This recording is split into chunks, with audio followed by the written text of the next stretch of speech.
پھر اوپر سے ٹھیک ہو گیا کیونکہ ہوں ہوئے نا 13 20 دوسری چھڈو بھائیوں تے باقی اوپر سے 40 منٹ سب مل کے میرے 12ویں آقا امام زمانہ کی آمد کے لیے صلوات پڑھیں۔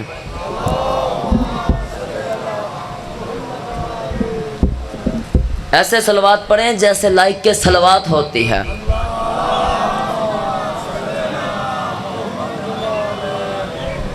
خدا کی قسم جب کوئی بندہ مجلس اعضاء میں آتا ہے اور ایک بار صلوات پڑھتا ہے اور واپس گھر جاتا ہے تو خدا کہتا ہے، جب وہ واپس آتا ہے نا صدیوں کے بعد کبھی مجلس میں آتا ہے تو فرشتے کہتے ہیں ابھی تیرے پچھلی صلوات کا میں نے حساب مکمل نہیں کیا تو پھر آ گیا۔ صلوات پڑھیں پھر۔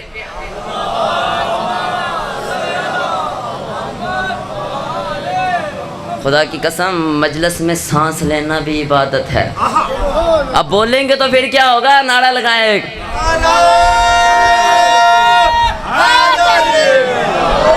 اعوذ باللہ من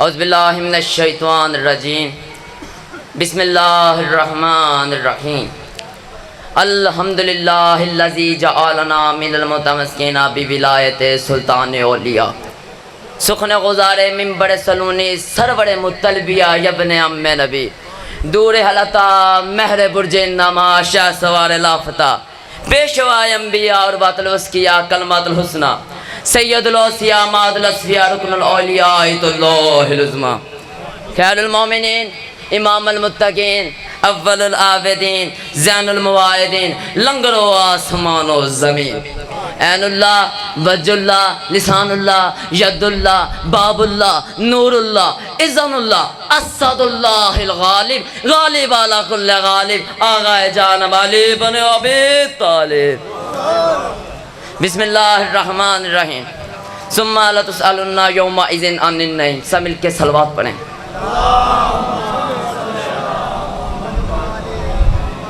میں نے جب بھی مجلس کا آغاز کیا ہے اپنے حمد و ثنا سے کیا ہے۔ حمد ہے اس اللہ کے لیے جس نے ہمیں حیوان نہیں اپنی محبت میں انسان بنایا۔ پھر سے حمد ہے اس اللہ کے لیے جس نے ہمیں مسلمان بنایا اور اس نبی کی امت میں چنا جس نبی کی امت میں آنے کے لیے ابراہیم جیسے نبی خواہش کیا کرتے یعنی محمد مصطفیٰ۔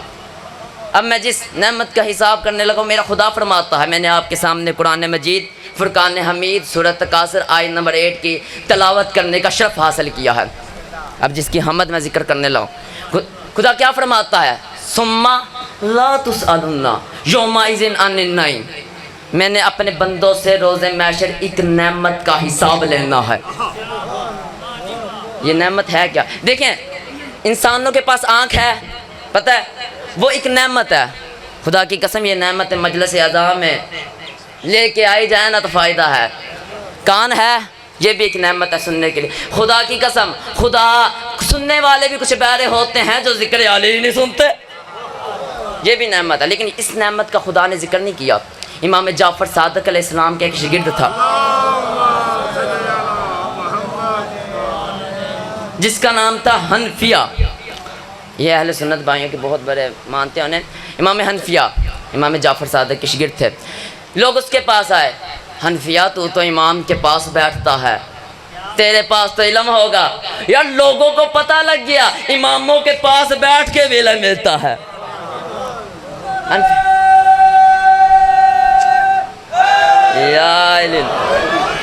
تو آیا امام کے پاس، وہ اس کے پاس آیا حنفیہ کے پاس۔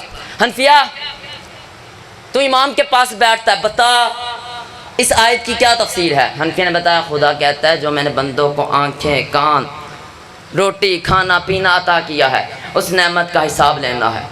جب میرے مولا اور آپ کے مولا کو یہ بات پتہ لگی نا، امام نے بلایا حنفیہ کو اور بلا کے کہا حنفیہ کل تو نے انصاف نہیں کیا، کل تو نے فلاں جگہ بیٹھ کے اس آیت کی اس طرح تفسیر کی تھی، اس طرح تفسیر کی تھی۔ حنفیہ بتا تو میرے گھر میں آیا ہو میں تجھے نعمتیں عطا کروں، میں تجھے کھانا دوں، جب تو واپس جانے لگے میں ان نعمتوں کا تجھ سے حساب لے لوں، کیا تجھے اچھا لگوں گا؟ کہتا ہے امام مجھے کیوں اچھا لگے گا، مہمان سے کس چیز کا حساب؟ تو اللہ نے فرمایا اس آیت کی یہ تفسیر نہیں، اس نے دونوں ہاتھ جوڑ کے کہا امام اس کی تفسیر کیا ہے؟ مولا نے فرمایا یاد رکھ، بھاکر کے لال کے چہرے پہ مسکراہٹ آئی، بھاکر کا لال مسکرا کے کہتا ہے یاد رکھ روز محشر میرے خدا نے جس نعمت کا حساب لینا ہے وہ میرے دادا علی کی ولایت۔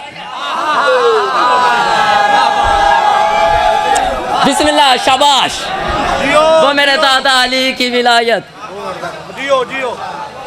مولا فرماتے ہیں امام علی بن ابی طالب یاد رکھو زمانے والو مجھ علی کا ہر قوم میں الگ الگ نام ہے۔ فرمایا مولا وہ کیسے؟ فرمایا عرب والے مجھے علی کہتے ہیں، انجیل میں لیا ہے، تو رات میں نے بات ایسے نہیں کرنی، سب کے چہرے دیکھوں گا پھر جملہ دوں گا۔ انجیل میں لیا ہے تو رات میں اولیاء ہے، زبور میں شرفیہ ہے، ترک والے مجھے بلیہ کہتے ہیں، طائف والے مجھے تحید کہتے ہیں، اہل مکہ والے مجھے باب البلد کہتے ہیں۔ آسمان اول پہ نہیں جملہ سمجھ کے، آسمان اول پہ مجھے علی کا نام عہد لکھا جاتا ہے، پہلے آسمان پہ عبدالحمید، دوسرے آسمان پہ عبدالصمد، تیسرے آسمان پہ عبدالمجید، اور چوتھے آسمان پہ مجھے علی کو ذوالعلی کہتے ہیں، اور پانچویں آسمان میں علی کہتے ہیں۔ اعلی مقام محمد مصطفیٰ نے میرا نام ابو تراب رکھا، میرے باپ نے میرا نام ابو الحسن رکھا، میری ماں نے میرا نام حیدر کڈار رکھا، تو میں جملہ دینے کا حقدار ہوں۔ اس علی نے اس علی کو اتنا کمال بنایا، اتنا کمال بنایا، وہ علی نظر نہیں آتا، یہ نظر آنے کے باوجود سمجھ نہیں آتا۔ شاباش شاباش، ماشاءاللہ ماشاءاللہ۔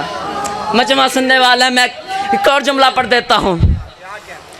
قرآن میں خدا فرماتا ہے موسیٰ فرعون سے نہ ڈر، تیرے ہاتھ میں جو عصا ہے، قرآن کا واقعہ، تیرے ہاتھ میں جو عصا ہے زمین پر پھینک، سانپ بن جائے گا۔ جب وہ عصا زمین پر پھینکی سانپ بنا، موسیٰ نے سانپ کو دیکھا، بھاگے۔ خدا نے فرمایا موسیٰ ڈرنا، واپس پلٹ، یہ سانپ نہیں تیری عصا ہے۔ قرآن میں لکھا ہے یہ سانپ نہیں تیری عصا ہے، موسیٰ واپس پلٹ، یہ سانپ نہیں تیری عصا ہے۔ اس سانپ نے سوچا ہوگا موسیٰ نبی ہو کے مجھ سے ڈر گیا ہے، اب آنے والی امت بھی ڈرے گی۔ وہ سانپ دل میں یہ خیال لیتے لیتے علی ابن ابی طالب کے پاس گیا، اور جب علی کے پاس گیا مولا نے سینے سے چیر کے بتا دیا وہ موسیٰ تھا، میں علی۔ نعرہ لگائیں۔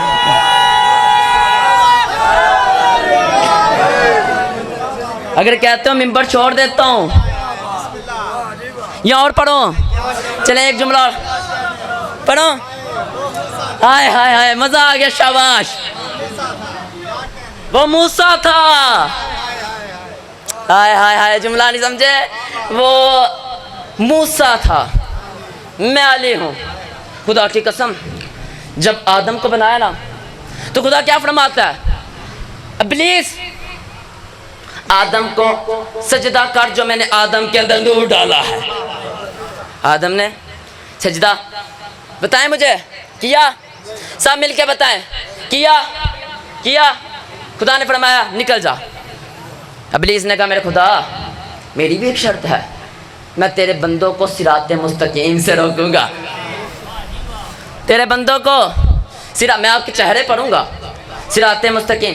قسم خدا کی ابلیس نے یہ نہیں کہا کہ میں بندوں کے نیچے سے مسلے اٹھاؤں گا، ابلیس نے یہ نہیں کہا میں زکوٰۃ نہیں دینے دوں گا۔ دیتے ہیں آپ سب زکوٰۃ؟ ایسا ہے میں کسی کو ہاتھ نہیں ابلیس ہے، میں صراط مستقیم سے روکوں گا۔ دیکھیں امت رسول اللہ صلی اللہ علیہ وآلہ وسلم مدینے کی مسجد میں بیٹھے، ایک شخص کھڑا ہوا، اس نے کہا یا رسول اللہ یہ محاذ صراط مستقیم کیا ہے؟ جب اس نے یہ کہا رسول نے فرمایا بیٹھ جا۔ اس نے دوسری بار پوچھا یا رسول اللہ یہ محاذ صراط مستقیم کیا ہے؟ رسول نے فرمایا بیٹھ جا۔ اس نے جب تیسری بار کھڑا ہوا ہی نہیں تھا، مدینے کی مسجد میں آپ کا اور میرا امام علی بن ابی طالب آ گئے، رسول اللہ کے چہرے پہ مسکراہٹ آئی، زہرا کے بابا مسکرا گئے، اب پوچھ کیا پوچھتا ہے؟ اس نے کہا یا رسول اللہ میں پوچھ رہا ہوں یہ محاذ صراط مستقیم کیا ہے؟ رسول نے فرمایا علی محاذ صراط مستقیم، علی محاذ صراط مستقیم۔ اب پتہ لگا شیطان نے کہا تھا میں بندے کو صراط مستقیم سے یعنی لا الہ الا اللہ سے نہیں علی ولی اللہ سے سب مل کے ماشاءاللہ جی، واہ سید ذوالقرنین حیدر صاحب. ہون تواڈے سامنے ملک پاکستان دی نامور ہستی بحر المسائب مصور غم جناب غلام میسم تمار صاحب